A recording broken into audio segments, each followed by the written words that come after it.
Hi everyone, welcome to my channel Notes in the Sewing Room. My name's Becky. Thank you for joining me today if you are new here, and welcome back if you are a regular subscriber. Today's video is about one of my favourite ever patterns that I wanted to share with you. Recently I put together an entire collection of my Grainline Studio Linden sweatshirts, and a few of you said how much you enjoyed watching that, so I thought I'd put together a mini series of pattern videos like that. So this one today is where I'm sharing my full collection of the Tilly and the Buttons Coco dress and top. I've actually got 9 different versions of the top and dress to show you today, and then I'm going to be telling you my top reasons why you should make this pattern for yourself if you haven't tried it already. Right, so would you like to see my versions of the Coco? So here goes. This is my first version that I'm wearing today, so let's do tops first. This is a top version made in a cotton jersey fabric. So yeah, this is this one. So I shall now get changed into my next one. This is my next one. This is my next one. This is my next one. This is my next one. This is my next one. This is my next one. This is my next one. This is my next one. Well, I'll keep this version on to talk to you about my reasons to actually make this pattern.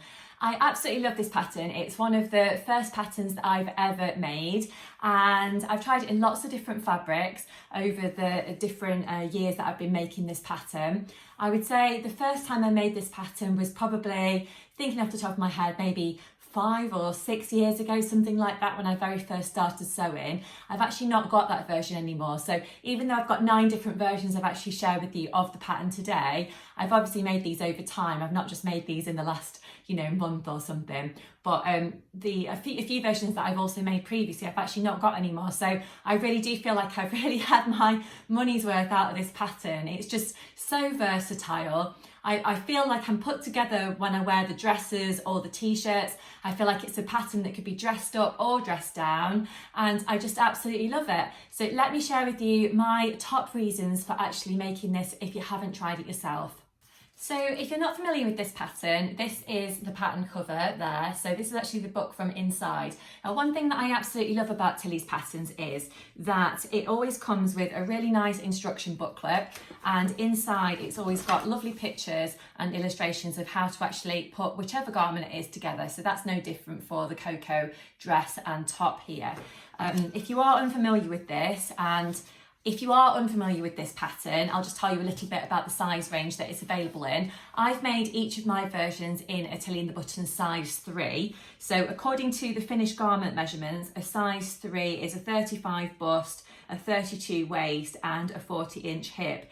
Now my measurements, particularly on my top half, are slightly less than that, but I actually wanted a lot of ease in this pattern. So as you can see, if I just stand up here, I've got quite a lot of ease around my bust area there. I've got ease around the middle, and it's slightly more fitted around my hip area.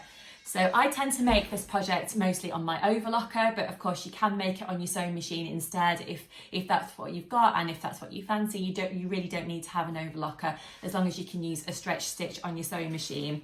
Now in terms of the pattern sizes that this is available in, a size 1 in terms of the finished garment measurements measures at a 31-inch bust and a 36-inch hip, and the size 8 in the Tilly and the Button sizes is a 45-inch bust and a 50-inch hip. So yeah, that's the booklet there.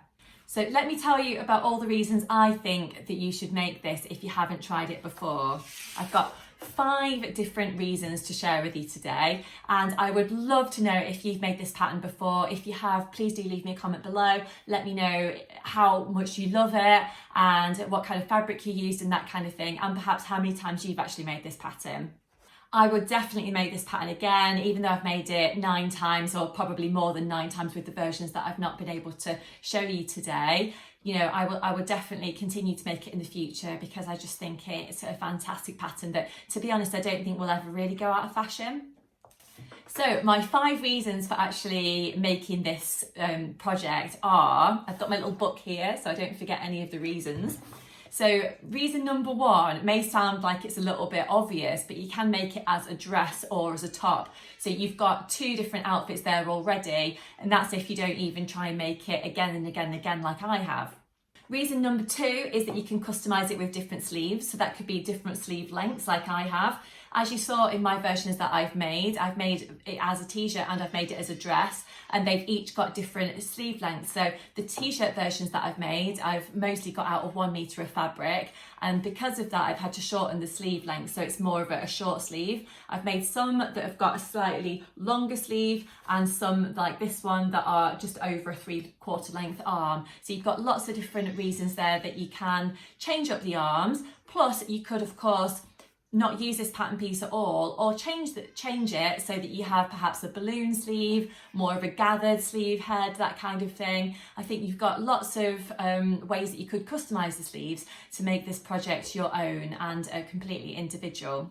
Reason number three is that it can be made in lots of different types of jersey fabrics. Of course, you do need to make sure that you've got enough stretch in the jersey to get it over your head and be nice and comfortable to wear. The dress versions that I've made, I've tried to make in a ponte fabric like this one, and I've also made one version in a French terry fabric as well, which has got quite a lot of stretch to it. As I said, the t-shirt versions that I've mainly made in a cotton jersey. However, I have made a couple in a viscose jersey, and that's worked really well. Although I would say that the viscose is more suitable from the top than it would be for the dress version. Just really because of the amount of stretch that it's got, and I think probably a more stable knit like a ponte tends to work better for the dress version. Reason number four is that, again, you can customise this project by adding patch pockets. I've seen some lovely versions online that have made little heart pockets to go onto the front of the garment, and actually in the pattern pack there is an example there where you can just add regular patch pockets to the front of it. And in this in the instructions you can also make this garment with a funnel neck as well, so you really don't have to go for the straightforward boat type neck like I have.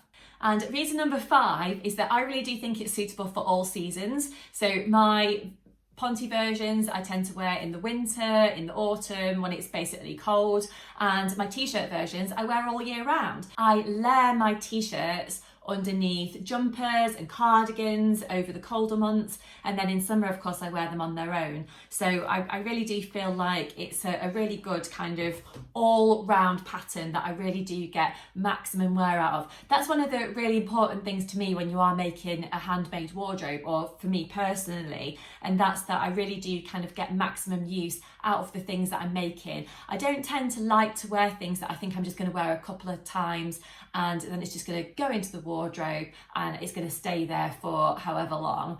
My Coco dresses just get worn time and time again, and the same with my tops. So that's really important to me, and hopefully you enjoy kind of buying a pattern and then making it lots of times as well. And I really do feel like it can just look completely different in different colourways of fabrics and, you know, different types of fabric as well. I hope you've enjoyed seeing my full collection of Coco dresses and tops today. If you have enjoyed watching, I'd love it if you could press that like button and subscribe to my channel if you haven't already. And if you are new to my channel, please do check out some of my other videos as well. All my videos are about sewing and craft related activities. So if you have enjoyed watching today, hopefully you'll enjoy some of my other content as well. But until next time, I'll leave it there. Thank you so much for watching, and I'll see you soon. Bye.